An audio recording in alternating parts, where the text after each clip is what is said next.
ஒரு இளமான் வாழ்க்கையை மாற்ற வேண்டும் என்ற ஆசையோடு தினமும் வேலை வாய்ப்பு தேடி ஓடிக்கொண்டிருந்தான்.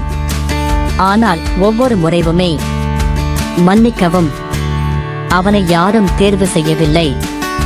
விண்ணப்பம், எதிர்பார்ப்பு, மறுப்பு, இந்த சுழற்சி அவனுக்கு நொந்துவிட்டது. ஒரு நாள் அவன் மனம் சோர்ந்தபோது அவரது பாட்டி சொல்லிக் கொண்டிருந்தார், தோல்வியில்தான் வெற்றியின் விதை இருக்கு தம்பி. நீ விழுந்த மண்ணை முதல்ல நேசிக்கணும். அவன் குழப்பத்தோடு கேட்டான், மண்ணை நேசிக்கணுமா? பாட்டி சிரித்து சொன்னார், அங்கேதான் நீ விழுந்தே நிற்கிறாய். ஒரு நாள் அந்த மண்ணிலேயே மரம் வளரும். அதுவரை நீ நின்றால் போதும்.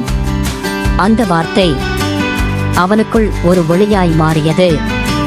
அடுத்த நாள் முதல் அவன் வீழ்ந்த இடத்தையே பயிற்சி பீடமாக நினைத்தான். எழுந்தான், வீழ்ந்தாலும் தொடர்ந்தான். 3ஆம் முயற்சியில் அவன் தேர்வில் வெற்றி பெற்றான்.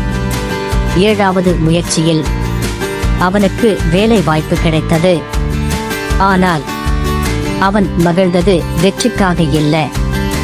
நான் நொந்து போன தருணத்தில் கூட நான் முயற்சி செய்ய மறுக்கவில்லை என்பதற்காக. பாடம்: விழுந்தால் பரவாயில்லை, விழுந்த இடத்தில் நின்று முயற்சி செய்தால் அதுதான் வெற்றியின் வேரடி.